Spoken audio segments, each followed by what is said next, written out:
آمین۔ بسم اللہ الرحمن الرحیم۔ حضرت ابی نجید عمران بن حسین خزائی رضی اللہ تعالیٰ عنہ روایت کرتے ہیں کہ قبیلہ جوہینیہ کی ایک عورت کو زنا سے حمل قرار پا گیا تھا۔ وہ آپ صلی اللہ علیہ وسلم کی خدمت میں حاضر ہوئی اور کہنے لگی کہ یا رسول اللہ، مجھ سے ایسے جرم کا ارتکاب ہو گیا ہے جو حد کا موجب ہے، لہذا مجھ پر حد جاری فرما دیجیے۔ آپ نے اس عورت کے ولی کو بلوایا اور اس کو ہدایت کی کہ اس کی دیکھ بھال اچھی طرح کرو، اور جب یہ بچہ کی ولادت سے فارغ ہو جائے تو پھر اسے میرے پاس لے آؤ۔ اس شخص نے آپ کے حکم کی تعمیل کی۔ اس وقت نبی کریم صلی اللہ علیہ وسلم نے اس کے کپڑوں کو اس کے بدن پر اچھی طرح بندھوا کر اس پر حد قائم کرنے کا حکم دیا۔ جب حسب الحکم حد کا اجراء عمل میں آ گیا تو آپ صلی اللہ علیہ وسلم نے اس کے جنازہ کی نماز پڑھائی، جس پر حضرت عمر فاروق رضی اللہ تعالیٰ عنہ نے عرض کیا، یا رسول اللہ صلی اللہ علیہ وسلم، آپ اس کا جنازہ پڑھتے ہیں حالانکہ یہ تو زانیہ تھی۔ آپ نے ارشاد فرمایا، اس نے ایسی توبہ کی ہے کہ اگر مدینہ کے 70 آدمیوں پر وہ تقسیم کر دی جاتی تو وہ ان سب کو کافی ہوتی، اور کیا تم اس توبہ سے بڑھ کر کوئی اور توبہ خیال کرتے ہو کہ محض رضائے الہی کی خاطر بطیب قلب اپنی جان قربان کر دی؟ سبحان اللہ۔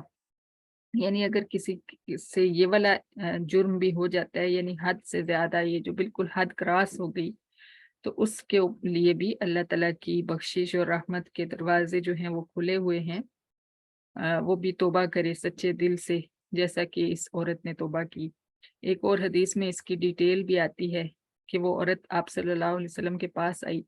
تو آپ صلی اللہ علیہ اور آگے بتایا کہ میرے سے حد کراس ہو گئی ہے، تو آپ صلی اللہ علیہ وسلم نے اس کے ولی کو بلا کے کہا، ولی سے مراد اس کا باپ بھی ہو سکتا ہے، خاوند بھی ہو سکتا ہے، یعنی جو بھی اس کا راہبر تھا، بھائی بھی ہو سکتا ہے، جو بھی اس کا گھر کا بڑا تھا، اس کو بلا کے فرمایا کہ اس کی کیئر کرو۔ یعنی یہ نہیں فرمایا کہ ابھی اس کو جو ہے سنسار کر دیا جائے، بلکہ بچے کی پیدائش تک اس کی ذمہ داری اس کے ولی کو دی کہ اس کی حفاظت کرو اور اس کی کیئر کرو، اور پھر جب بچہ پیدا ہو جائے تو میرے پاس اس کو لے کے آنا۔ پھر جب بچہ پیدا ہو گیا تو وہ عورت جو ہے دوبارہ تشریف لائی۔ سبحان اللہ، اللہ کی رحمت دیکھیے کہ زانیہ ہونے کے باوجود اللہ کی رحمت کتنی وسیع ہے کہ آپ صلی اللہ علیہ وسلم نے فرمایا کہ بچے کو لے کر آئی تو آپ نے فرمایا کہ اس بچے کو بھی تیری ضرورت ہے، اس کو لے جاؤ اور اس کو دودھ پلاؤ، اور پھر جب وہ بڑا ہو جائے، بچہ بڑا ہو جائے تو پھر آنا۔ پھر وہ بچے کو لے کر آئی اور اس نے ہاتھ میں بچے کے ہاتھ میں روٹی کا ایک ٹکڑا پکڑایا ہوا تھا، اور بچہ وہ روٹی کا ٹکڑا کھا رہا تھا، گویا کہ وہ بتانا چاہ رہی تھی کہ اب یہ بچہ جو ہے اس کو میری ضرورت نہیں رہی۔ ہم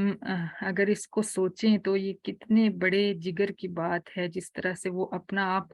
خود قربان کرنا چاہ رہی ہے۔ یعنی اس کو اتنا زیادہ احساس ہے اس چیز کا کہ میں نے جرم کیا ہے اور مجھے اب نہیں رہنا چاہیے دنیا میں، مجھے سنسار کر دیا جائے۔ تو بچے کو روٹی کھلاتے ہوئے لے کے آ رہی ہے کہ اب یہ بچہ جو ہے کھا سکتا ہے۔ تو حالانکہ ماں جو ہے اس کے لیے جو بچہ بڑا ہوتا ہے اس کے لیے مشکل ہو جاتی ہے بچے کو چھوڑنے میں، تو اس نے ایسی توبہ کی کہ آپ صلی اللہ علیہ وسلم سے پھر حضرت عمر نے، جب آپ نے نماز جنازہ پڑھائی تو حضرت عمر نے عرض کی کہ آپ ایک زانیہ عورت کا نماز جنازہ پڑھائیں گے؟ آپ صلی اللہ علیہ وسلم نے فرمایا کہ اس نے ایسی توبہ کی ہے کہ اگر وہ مدینہ کے 70 آدمیوں کے درمیان تقسیم کر دی جائے تو ان سب کو بھی کافی ہو جائے، یعنی وہ سب بھی بخشے جائیں۔ سبحان اللہ، سبحان اللہ۔ تو توبہ کے دروازے جو ہیں ہر وقت کھلے ہوئے ہیں، کوئی بھی جرم ہو جائے۔ اب چونکہ اسلامی حکومت نہیں ہے اور کسی عام انسان کو اس چیز کی اجازت نہیں، نہ ہی اس چیز کا حق ہے کہ وہ کسی کو سنسار کرے یا کسی کے اوپر حد نافذ کرے، تو اس لیے